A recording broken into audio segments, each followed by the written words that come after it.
Malam itu, suasana masjid terasa berbeda. Seorang santri muda berdiri di depan jamaah dengan tubuh yang terlihat lemah, namun matanya penuh ketenangan. Tidak ada yang menyangka, kalimat yang akan ia sampaikan malam itu adalah pesan terakhir dalam hidupnya.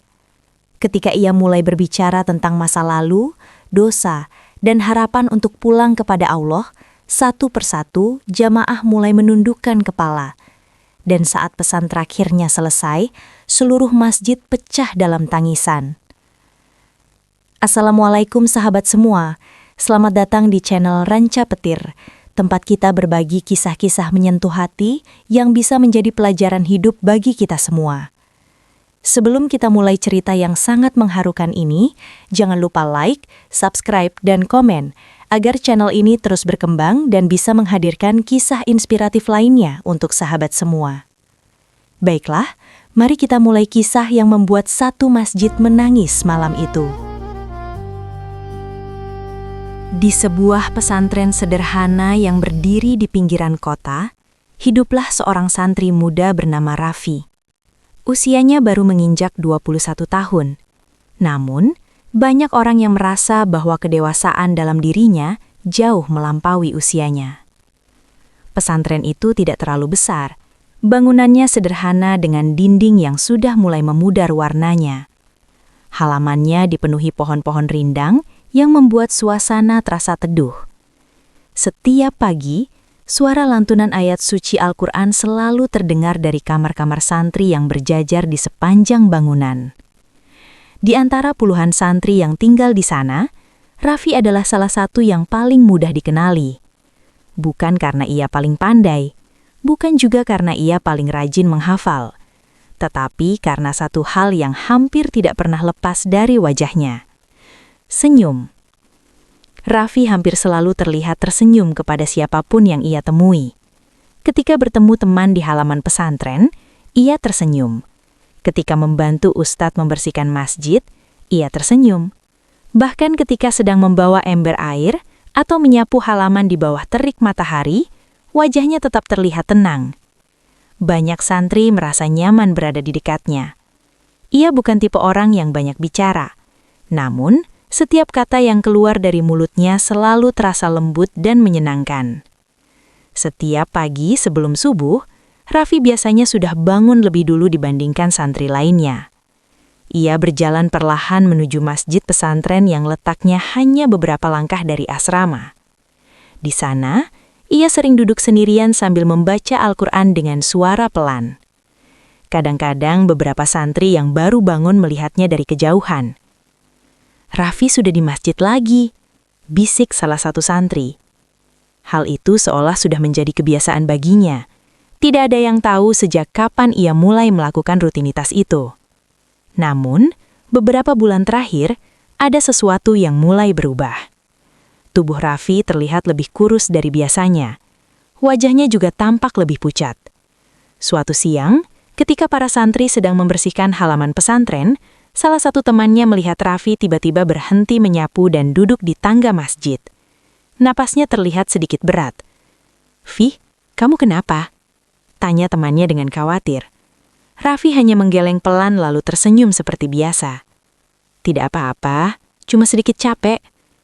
Namun teman-temannya mulai menyadari bahwa hal seperti itu semakin sering terjadi. Kadang, Raffi terlihat mudah lelah. Kadang ia harus duduk lama setelah berjalan cukup jauh.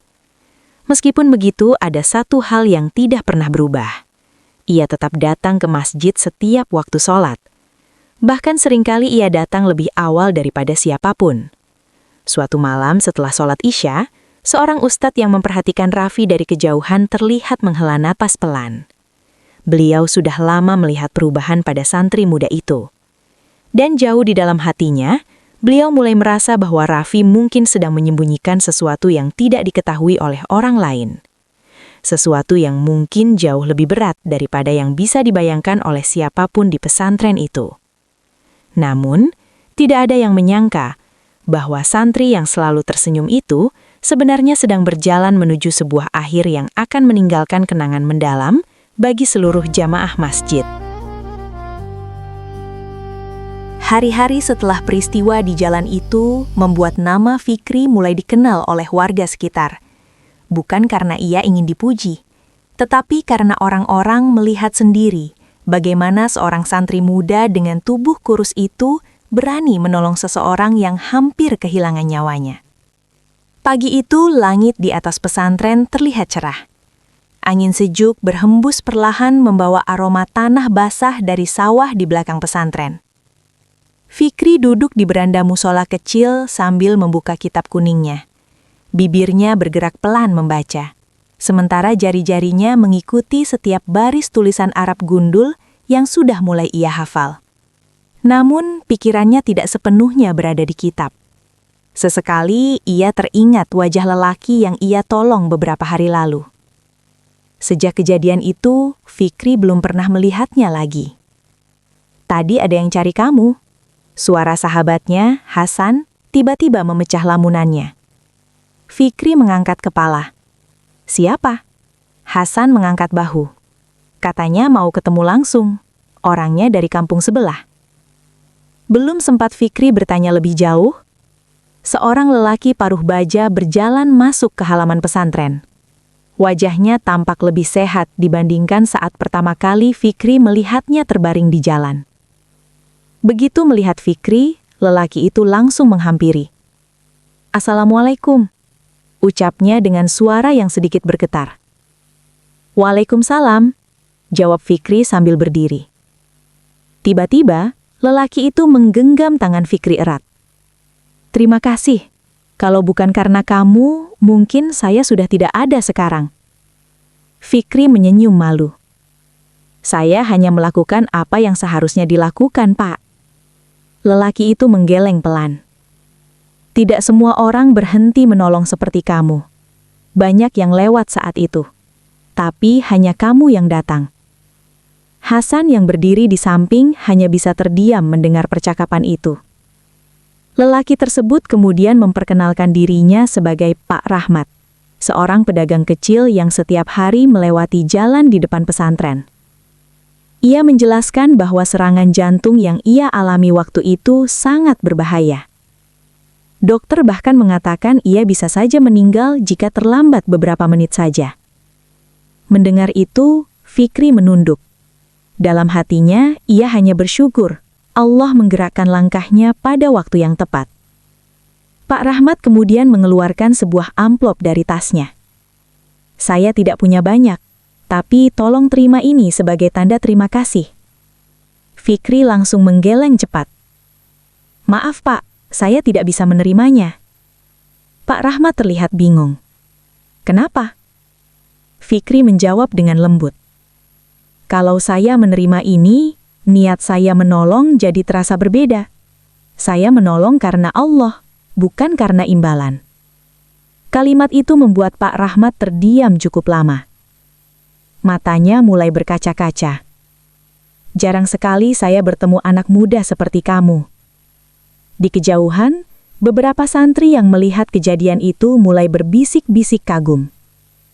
Bagi mereka, Fikri hanyalah santri biasa. Namun hari itu, mereka mulai melihat sesuatu yang berbeda dalam diri sahabat mereka itu. Sebuah ketulusan yang tidak banyak dimiliki orang lain.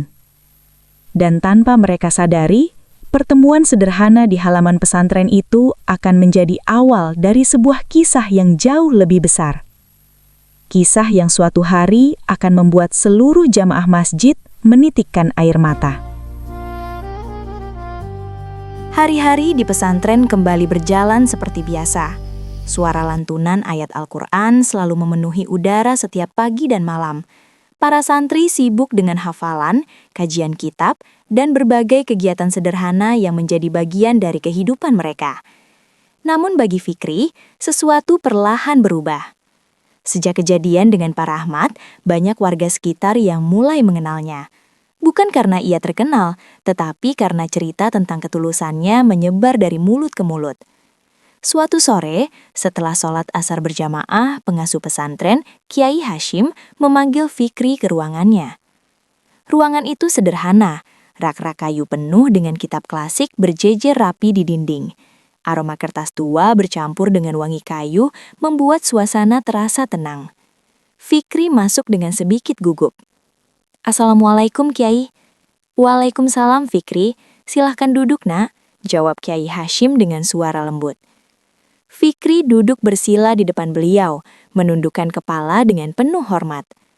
Kiai Hashim menatapnya beberapa saat sebelum akhirnya berkata pelan, "Beberapa hari ini saya sering mendengar ceritamu dari warga kampung."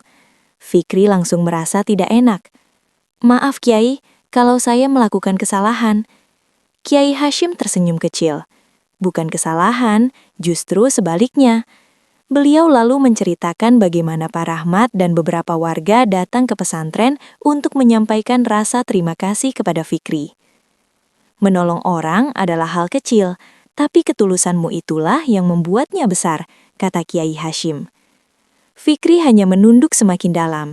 Baginya, apa yang ia lakukan benar-benar biasa saja. Namun tiba-tiba, Kiai Hashim berkata sesuatu yang membuat Fikri terkejut. "Fikri, mulai minggu depan, saya ingin kamu membantu mengisi kajian kecil setelah sholat maghrib di masjid kampung." Fikri langsung mengangkat kepala. "Saya, Kiai?" "Iya." Fikri terlihat panik. "Tapi saya belum pantas, banyak santri lain yang ilmunya lebih tinggi." Kiai Hashim tersenyum bijak. "Ilmu bisa terus dipelajari, tapi hati yang ikhlas tidak semua orang punya." Kata-kata itu membuat Fikri terdiam. Ia tidak pernah membayangkan akan diberi amanah seperti itu. Selama ini ia hanya ingin belajar, memperbaiki diri dan menjalani hidup sederhana sebagai santri. Namun kini, ia diminta untuk menyampaikan ilmu kepada orang lain. Kiai Hashim kemudian menepuk bahu Fikri dengan lembut. "Jangan takut, sampaikan saja apa yang kamu tahu. Kadang satu kalimat yang keluar dari hati yang tulus bisa menyentuh banyak orang." Fikri menarik napas panjang. Dalam hatinya ada rasa takut, gugup, sekaligus haru. Akhirnya ia mengangguk pelan. "Insya Allah, saya akan berusaha, Kiai." Di luar ruangan, langit senja mulai berubah jingga. Burung-burung terbang kembali ke sarangnya, sementara suara azan maghrib perlahan menggema dari menara masjid. Fikri berdiri dan melangkah keluar dari ruangan itu. Ia tidak tahu bahwa keputusan sederhana yang ia ambil sore itu suatu hari akan membuatnya berdiri di depan banyak orang, menyampaikan sebuah pesan terakhir yang begitu dalam hingga membuat seluruh jamaah masjid menangis. Minggu berikutnya tiba lebih cepat dari yang dibayangkan Fikri. Sejak menerima amanah dari Kiai Hashim, hatinya sering dipenuhi perasaan campur aduk. Ia merasa belum cukup pantas untuk berdiri di depan jamaah dan menyampaikan nasihat. Namun setiap kali rasa ragu muncul, ia selalu teringat pesan Kiai Hashim. Kadang satu kalimat yang keluar dari hati yang tulus bisa menyentuh banyak orang. Malam itu, setelah sholat maghrib, masjid kampung terlihat lebih ramai dari biasanya. Lampu-lampu menyala terang, sementara udara malam terasa sejuk. Beberapa warga duduk bersila di lantai masjid. Para santri juga ikut hadir, duduk dengan rapi di barisan depan. Di sudut masjid, Fikri terlihat duduk diam sambil memegang mushaf Al-Quran. Tangannya sedikit gemetar. Ia menarik napas panjang berkali-kali. "Ya Allah, jika kata-kataku nanti bermanfaat, maka itu semua darimu," bisiknya dalam hati. Tak lama kemudian, Kiai Hashim memanggilnya. "Fikri, silahkan maju." Semua mata jamaah perlahan tertuju kepadanya. Fikri berdiri pelan, melangkah menuju depan masjid. Langkahnya terasa berat, namun ia terus berjalan. Ia duduk di depan mikrofon sederhana yang terletak di dekat mimbar. Beberapa detik ia hanya diam. Masjid menjadi sangat hening. Lalu dengan suara yang sedikit bergetar, ia mulai berbicara. "Assalamualaikum warahmatullahi wabarakatuh." "Waalaikumsalam warahmatullahi wabarakatuh," jawab jamaah serempak. Fikri menundukkan kepala sejenak sebelum melanjutkan. "Malam ini saya tidak ingin berbicara tentang ilmu yang tinggi. Saya hanya ingin berbagi satu hal yang sering kita lupakan. Ia berhenti sejenak. Matanya memandang jamaah yang duduk di hadapannya. Kita sering sibuk mengejar dunia, sampai lupa bahwa hidup ini sebenarnya sangat singkat. Beberapa jamaah mulai memperhatikan dengan lebih serius. Suara Fikri perlahan menjadi lebih tenang. Saya pernah bertemu seseorang yang berkata, "Jika manusia tahu kapan ajalnya datang, mungkin tidak ada satupun yang berani menunda taubat." Kalimat itu membuat suasana masjid semakin sunyi. Fikri kemudian membuka mushaf Al-Quran di tangannya dan membaca sebuah ayat dengan suara yang lembut. Lantunan ayat itu menggema di seluruh ruangan masjid. Beberapa jamaah mulai terlihat menundukkan kepala. Fikri lalu melanjutkan dengan suara yang lebih dalam. "Saudara-saudaraku, jika malam ini adalah malam terakhir kita, apa yang akan kita bawa menghadap Allah?" Kalimat itu seolah menampar hati banyak orang. Beberapa orang tua di barisan belakang mulai mengusap mata mereka. Suara Fikri tidak tinggi, tidak penuh emosi berlebihan, namun setiap kata yang keluar terasa begitu tulus. Ia tidak sedang berceramah, ia seolah sedang berbicara dari hatinya. Mungkin kita tidak sempurna, mungkin kita pernah melakukan banyak kesalahan, tapi pintu taubat tidak pernah ditutup oleh Allah. Fikri berhenti sejenak. Matanya terlihat berkaca-kaca. Yang Allah inginkan hanya satu. Kita kembali. Suasana masjid benar-benar berubah. Beberapa jamaah mulai menangis pelan. Bahkan Kiai Hashim yang duduk di samping mimbar terlihat menundukkan kepala dalam diam. Tak ada yang menyangka, seorang santri muda yang sederhana itu mampu menyampaikan kata-kata yang begitu dalam. Namun malam itu, Fikri sendiri tidak tahu bahwa kata-kata yang ia sampaikan malam itu akan menjadi pesan yang sangat berharga bagi semua jamaah. Dan yang paling mengejutkan, pesan itu akan menjadi pesan terakhir yang mereka dengar darinya.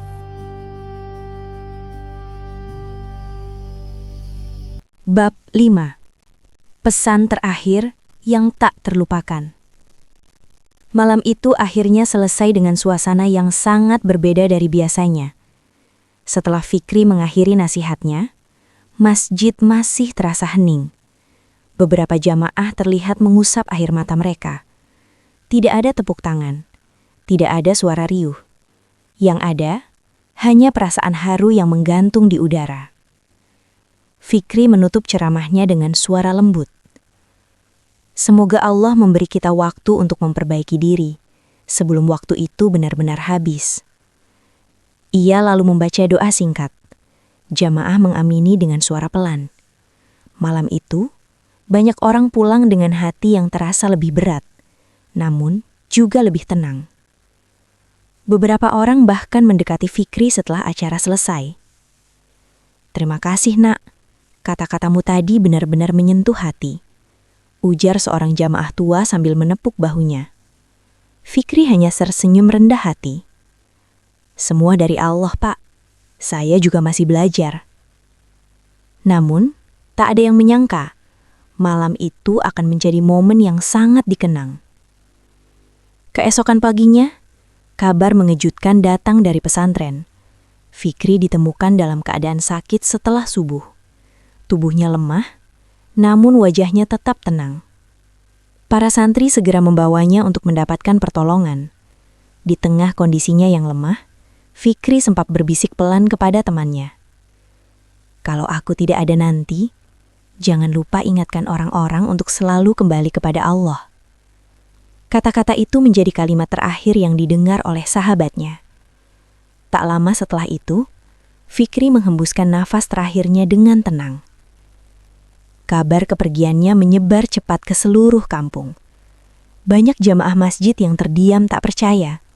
Mereka masih teringat jelas kata-kata yang disampaikan Fikri malam sebelumnya. Ceramah yang sederhana itu kini terasa seperti pesan perpisahan. Di hari pemakamannya, masjid dan halaman pesantren dipenuhi oleh warga. Banyak yang datang bukan hanya untuk mengantar kepergiannya, tetapi juga untuk mengenang pesan yang ia tinggalkan. Sejak hari itu, banyak jamaah yang berubah. Ada yang mulai rajin ke masjid, ada yang memperbaiki sholatnya, dan ada pula yang mulai belajar membaca Al-Quran. Satu pesan sederhana dari seorang santri muda, ternyata mampu mengguncang hati banyak orang. Dan meskipun Fikri telah pergi, kata-katanya tetap hidup di dalam hati yang mendengarnya malam itu. Kisah ini mengingatkan kita bahwa hidup tidak selalu panjang, tetapi setiap detik yang kita miliki sangat berharga. Banyak orang menunggu waktu yang tepat untuk berubah, padahal tidak ada yang tahu kapan waktu itu akan habis. Masjid, doa, dan kebaikan adalah bekal yang tidak akan pernah sia-sia. Bahkan, satu nasihat tulus dari hati yang ikhlas dapat mengubah banyak orang. Karena terkadang satu kehidupan yang sederhana mampu meninggalkan jejak yang sangat besar. Sahabat semua, semoga kisah ini bisa menjadi pengingat bagi kita untuk lebih menghargai waktu dan memperbaiki diri. Jika cerita ini menyentuh hati kalian, jangan lupa like, subscribe, dan komen di channel Ranca Petir, agar kami terus bisa menghadirkan kisah-kisah inspiratif lainnya. Sampai bertemu di cerita berikutnya. Wassalamualaikum warahmatullahi wabarakatuh.